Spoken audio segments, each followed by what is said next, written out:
Good morning. I'm Nathan Tinker. I'm the Executive Director of the New York Biotechnology Association.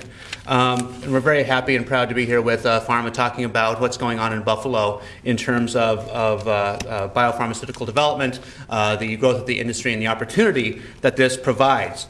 I wanted to say, first of all, a big hello to our members of the legislature, both state and federal, that are here. Congressman Higgins, thank you so much.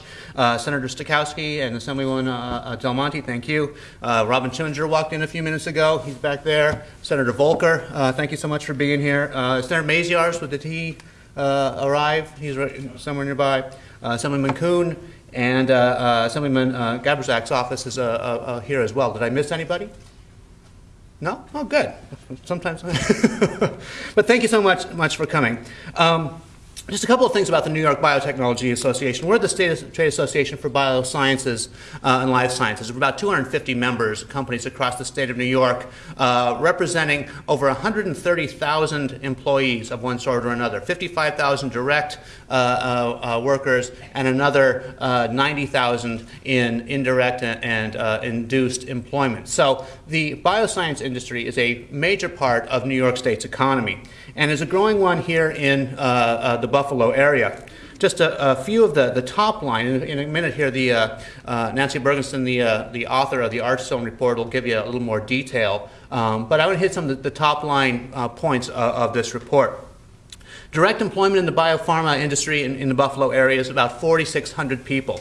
Indirect, about 3,400, and induced, about 3,000, for a total of over 10,700 workers in the Buffalo area owe their jobs and their livelihoods to the biopharma industry. The economic output that produces locally is almost $2 billion a year. In New York statewide, the biopharma industry produces almost $29 billion of economic output every year. And it pays back to the state, though, as well, and to the federal government. Per employee, the industry pays about $2,100 in state taxes, and another $15,000 per year in federal taxes, for a total of over $17,000 per year in tax revenue going back to the state and the federal government from the industry. It's an important part of what's going on. In Buffalo alone, there are about 30 new medicines in development. Statewide, there's about 680 medicines in development for major diseases with companies that have a presence in New York State. In Buffalo, Roswell Park, of course, is key to that, but companies like Androbiosis, Kinex, Cleveland Biolabs are all vitally important to the development of these opportunities. And when you think about it, it's not an easy job to bring a drug to the market, to patients.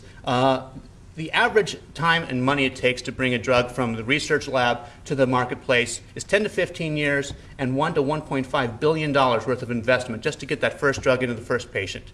That is a long-term investment in dollars. It is a long-term investment by the scientists, entrepreneurs, and investors who are engaged with it. So the more support that we can get in helping to build that industry, to bring that to New York and maintain those businesses in the state is vital to the long-term viability of this industry. At the beginning of this program, Dr. Johnson talked a little bit about the clinical trials that are going on here at Roswell Park. And I wanted to point out that New York State hosts fully 1/4 of all the clinical trials that are going on in the entire United States. There's about 21,000 clinical trials going on at any given moment in the U.S.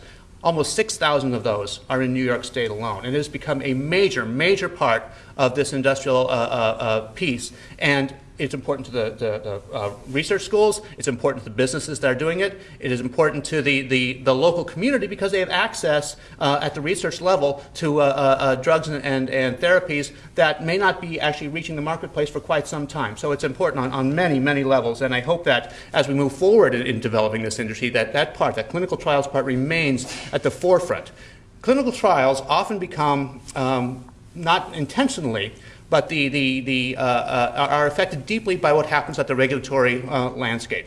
And that's one thing I want to say to our political people who are here today. You know, as Ed said earlier, help us create a landscape that is conducive to the development of this business, this industry, that allows us to develop these drugs keep them here, build the manufacturing here, and establish this presence. So it's not just a business, but it has an endpoint. That endpoint is patients. And so as we move down this line and we think about where this industry is headed, help us to create an atmosphere that brings these companies here, helps us build this opportunity for all of New York. Thank you very much for attending.